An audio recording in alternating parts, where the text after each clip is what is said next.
नमस्ते Bharat. Welcome to know India. Know India क्या है, क्यों है, नो इंडिया के पास क्या विजन है इस देश के लिए, आपके लिए? ये बहुत सारे सवाल हैं जो आपके मन में शायद चल रहे हैं उस समय।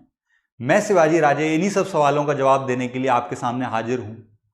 No India, inform citizen responsible citizen, जागरूक नागरिक जिम्मेदार नागरिक, यही विजन है नो इंडिया का, यही मोटो है नो इंडिया का। कहीं ना कहीं नो इंडिया ऐसा बिलीव करती है कि क्योंकि लोगों के पास सही जानकारी सही ढंग से नहीं है, इसीलिए देश को आज जिस मुकाम तक होना चाहिए था, जिस ऊंचाइयों तक होना चाहिए था, जिस प्रगति पथ पर होना चाहिए था, उस ऊंचाई और उस प्रगति पथ पर देश आज नहीं है। नो इंडिया आईटीएन द्वारा चलाई जाने वाली एक ऐसी ऑर्गेनाइजेशन है जो समाज की जागरूकता में काम करती है, आप तक ऐसी जानकारी पहुंचाती है ताकि एक कंट्री के पास एक विजन जाए, जिस विजन में अपना कंट्रीब्यूशन देके आप सब भी देश को प्रगति पथ पर ला सकते हैं। जैसा कि हम सब जानते हैं कि भारत एक समय विश्व गुरु था और आज भी ऐसा मेरा मानना है, नो इंडिया का मानना है कि आज भी भारत में वो क्षमता है कि वो दोबारा से विश्व गुरु बन सकता है। अब एक बड़ा सवाल ये उठता है कि नो इंडिया काम किस तरीके से करता है। तो नो इंडिया काम करने का बड़ा सिंपल तरीका है। नो इंडिया की एक वेबसाइट है noindia.info। उस पर क्या होता है कि हमसे जुड़े हुए जो हमारे कुछ मेंबर्स हैं, जो अलग अलग डिफरेंट बड़ी बड़ी आईआईटीज से जुड़े हुए लोग हैं, वो इस पे आर्टिकल्स लिखते हैं। वो आर्टिकल्स वेबसाइट पे पब्लिश होते हैं।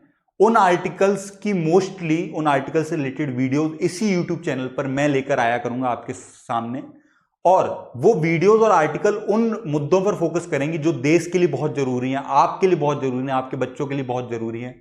तो उन पर ध्यान रखना, उन मुद्दों को आपके बीच में लाना, समाज के बीच में लाना, उन पर डिस्कशन होना बहुत इंपॉर्टेंट है। तो इस तरीके से नो इंडिया का ये काम करने का तरीका है। अब इस मुहिम में, इस स्टार्ट में, संस्था में हमें आप सबके योगदान, समर्थन, सहयोग, आशीर्वाद की जरूरत है। अब जो योगदान देने वाली बात है, तो आप इस पर किस तरीके से योगदान दे सकते हैं। योगदान देने का बड़ा सिंपल तरीका है कि एक नो इंडिया का वॉलंटियर फॉर्म है, उसको आप फिल कीजिए, तो आप नो इंडिया के वॉलंटियर बन जाएंगे। उसके बाद नो इंडिया आपको अप्रोच करेगी मेल के थ्रू या आपके कॉन्टैक्ट नंबर पर, जिसमें हम इस चीज़ को डिस्कस आउट कर सकते हैं कि आप नो इंडिया के लिए किस तरीके से कंट्रीब्यूट कर सकते हैं, मैक्सिमम कंट्रीब्यूट कर सकते हैं इस देश की प्रगति में। तो ये नो इंडिया से जुड़ने का एक सिंपल और बहुत ही साधारण तरीका है। और आज जैसा कि हम जानते हैं, जब आप इस वीडियो को देख रहे होंगे मोस्ट प्रोबेबली, तो आज 8 मार्च है। 8 मार्च हमारे लिए बहुत मायनों में खास है। आज अंतर्राष्ट्रीय महिला दिवस मनाया जाता है, international women's day. International women's day, इसी कंटेक्स्ट में आपने एक वर्ड सुना होगा, फेमिनिज्म। फेमिनिज्म आसपास के सोसाइटी में आजकल काफी पॉपुलर हुआ वर्ड है। फेमिनिज्म का हिंदी में अनुवाद होता है नारीवाद। नारीवाद, फेमिनिज्म मूवमेंट जो है, उससे कहीं ना कहीं महिला सशक्तिकरण की दिशा में एक बहुत सिग्निफिकेंट कार्य हुआ है। कहीं ना कहीं पूरे देश में, पूरे समाज में, पूरे विश्व में एक क्रांतिकारी काम हुआ है। तो आज थोड़ा उस चीज पर भी बात कर सकते हैं, हम उस चीज पर भी ध्यान देते हैं। हम फेमिनिज्म की बात कर रहे हैं, महिला सशक्तिकरण की बात कर रहे हैं। जैसा कि हम जानते हैं कि महिलाएं इस समाज का एक अमूल्य, एक बहुत ही बड़ा हिस्सा है, कहीं ना कहीं हमारे लिए बहुत जरूरी है, और उनके बारे में बात करना हमारे लिए बहुत इंपॉर्टेंट है। सिर्फ इंटरनेशनल विमेंस डे की बात नहीं है, ये इन जनरल एक बात है जो हमें करनी चाहिए कहीं ना कहीं महिलाओं के लिए। तो सबसे पहले तो मैं फेमिनिज्म मूवमेंट से जुड़े हुए कुछ मिसकंसेप्शन आपके मिटाना चाहूंगा। जैसे कि फेमिनिज्म मूवमेंट का एक जो सबसे बड़ा मिसकंसेप्शन है वो ये है कि कहीं ना कहीं ये पुरुषों के खिलाफ एक लड़ाई है जो महिलाएं लड़ रही हैं। ऐसा कुछ नहीं, हमको सबसे पहले ये समझना जरूरी है। ये कोई लड़ाई नहीं है पुरुषों के खिलाफ, ना पुरुषों के अधिकारों के खिलाफ, ना पुरुषों की जो एक इंडिपेंडेंस है उसके खिलाफ। कहीं ना कहीं ये बस जो विजन है फेमिनिज्म मूवमेंट का, वो कहीं ना कहीं ये है कि वो बिलीव करते हैं कि महिलाएं किसी भी रूप से पुरुषों से नीचे नहीं है, ना पुरुष महिलाओं से ऊपर है, ना महिलाएं पुरुष से ऊपर हैं, सब बराबर है। फेमिनिज्म का सिर्फ ये एक बेसिक कॉन्सेप्ट है जो हमको समझना बहुत इंपॉर्टेंट है। चाहे वो किसी भी डायमेंशन में हो, किसी भी स्पेस में हो, जो अधिकार, जो इंडिपेंडेंस एक पुरुष को मिल रही है, वही इंडिपेंडेंस और वही अधिकार एक महिला को भी मिलने चाहिए।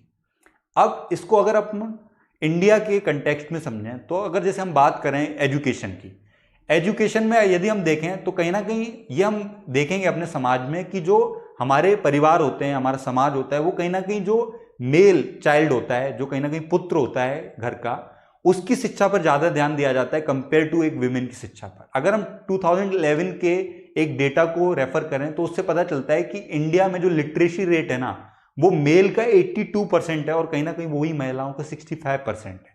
हमारे लिए ये समझना बहुत जरूरी है कि इसके कारण क्या हो सकते हैं। इसके कारण समझने के लिए हमको ये समझना जरूरी है कि समाज में एक प्रचलित मानसिकता है कि जो महिला होती है, महिला क्या होती है, ऐसा बोलते हैं कि पराये परिवार की होती है, पराया धन होता है। वो एक समय बाद शादी के बाद दूसरे घर में चली जाती है। तो ऐसा कुछ लोगों को लगता है कि उनको जो अपना इन्वेस्टमेंट है, जो शिक्षा में इन्वेस्टमेंट है, वो अपने मेल चाइल्ड पे करना चाहिए, ना कि फीमेल चाइल्ड पे, क्योंकि ये लड़की तो कहीं और चली जाएगी। और एक कहीं ना कहीं प्रचलित मानसिकता ये भी है कि लड़कियों को काम नहीं करना चाहिए। इस कारण से कुछ पेरेंट्स अपनी फीमेल चाइल्ड पर इतना फोकस नहीं करते हैं स्टडीज का, जितना वो मेल चाइल्ड पे करते हैं, जितना उन पे इन्वेस्ट करते हैं। कहीं ना कहीं इसके लिए गवर्नमेंट भी काफ़ी सही डिसीजंस और काफ़ी सही स्टेप्स ले रही है।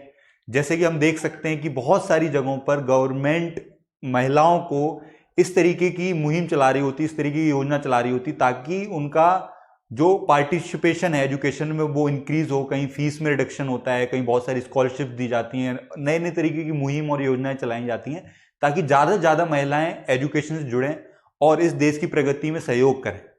अब उसी के बाद एक चीज जो और आती है, जो कहीं ना कहीं हमें उस पर ध्यान देना चाहिए, वो है कि अगर आप ऑब्जर्व करेंगे ना, अनएम्प्लॉयमेंट की अगर हम बात करें तो कहीं ना कहीं उसमें भी हमको दिखता है कि मेल्स के कंपेयर फीमेल ज्यादा अनएम्प्लॉयड है। ज्यादातर महिलाओं को ये माना ही नहीं जाता है कि उनको काम करना चाहिए। कहीं ना कहीं इस टाइप की जो मानसिकता बनी हुई है लोगों के बीच में, जो मेल, खास करके जो मेल्स के बीच में ये मानसिकता है, कहीं ना कहीं उनको लगता है, जो परिवार के हेड होते हैं, उनको ऐसा लगता है कि उनकी ये जिम्मेदारी है, उनकी ये रिस्पॉन्सिबिलिटी है कि उनको अपनी महिलाओं को सुरक्षित करके रखना है। बिल्कुल रखना है, सुरक्षित करके रखना। तो लेकिन हमको ये समझना बहुत जरूरी है यहाँ पे कि सुरक्षित रखना और उनको घर में कैद करके रखना ताकि वो कहीं बाहर जाकर काम ना कर सकें, बाहर खुल के घूम ना सकें, इसमें बहुत बड़ा फर्क होता है। सुरक्षित रखना भी हमारी जिम्मेदारी है और उनको एक फ्रीडम देना, freedom of thought, freedom of speech, ये सब देना भी हमारी ही जिम्मेदारी बनती है कहीं ना कहीं। तो ये समझना बहुत इंपॉर्टेंट है कि उनको घर में कैद नहीं रखा जा सकता है, उनको खुला आसमान चाहिए ऊंचाइयां छूने के लिए। ये समझना बहुत जरूरी है यहाँ पे। और हम कहीं ना कहीं देखें तो जो हमको काम करने का, जैसे आप समझिए कि एक डेटा के अनुसार कहीं ना कहीं अगर एक मेल को काम करने का 1 रुपया मिलता है ना, तो कहीं ना कहीं विमेंस को वही काम करने का 79 पैसा या 80 पैसे मिल रहे होते हैं। तो इससे हमें कहीं ना कहीं दिखता है। और ये रूरल एरियाज में जब जाते हैं तो ये तो आप समझिए कि 1/3 हो जाता है कंपेयर टू जो मेल्स को इनकम मिलती है, उसी कंपेयर फीमेल्स को इनकम मिलती है। बहुत सारी वर्क प्लेस ऐसी होती हैं जहां पे क्लियरली बोला जाता है कि हम तो मेल्स को ही हायर करेंगे, हम फीमेल्स को हायर ही नहीं करेंगे। तो इस टाइप की मानसिकता के खिलाफ कहीं ना कहीं फेमिनिज्म मूवमेंट है जो इसके खिलाफ लड़ता है, इस टाइप के खिलाफ कि ऐसा किस बेसिस पे डिस्क्रिमिनेट कर रहे हो। आखिर में कोई भी चीज महिला और पुरुष के बीच में बांट रहे हो। जैसे शिक्षा है, शिक्षा महिला या पुरुष के लिए नहीं बनी है, शिक्षा इंसानों के लिए बनी है। अब पुरुष भी एक इंसान है, महिला भी एक इंसान है, तो शिक्षा पे दोनों का बराबर का अधिकार है। उसी तरीके से कहीं ना कहीं हम ये जो डिस्क्रिमिनेशन है, जो ये लेबल है, इसको, जो ये गैप है, इसको हमें कवर करना चाहिए। इसका समझने की जिम्मेदारी नो इंडिया कहीं ना कहीं आपको ये समझाना चाह रहा है कि इस बेसिस पे आपको डिस्क्रिमिनेट करने की जरूरत नहीं है। कहीं ना कहीं एक बहुत इंपॉर्टेंट जो फेमिनिज्म मूवमेंट की कड़ी में एक जो मूवमेंट अभी चला था पिछले 2-3 सालों में, काफी उसने पूरे विश्व में काफी उसका नाम सुना होगा आपने, मीटू मूवमेंट। मीटू मूवमेंट में बहुत बड़े बड़े नामचीन लोगों के खिलाफ केस किया गया। उसमें निकल के क्या आया कि बहुत सारी महिलाओं ने आवाज उठाई इस चीज के खिलाफ कि उनके साथ वर्क प्लेस पे या किसी भी जगह पर किस तरीके से उनके साथ शारीरिक रूप से, मानसिक रूप से उनका शोषण किया जाता है। एक ये बहुत ही गलत प्रचलन है जिस तरीके से उनकी मजबूरी का फायदा उठाया जाता है।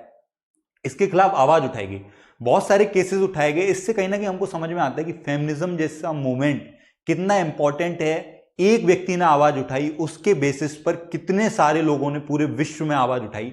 इससे हमें पता चलता है कि आंदोलन, किसी चीज का आंदोलन, किसी चीज के खिलाफ आवाज उठाना कितना जरूरी हो जाता है।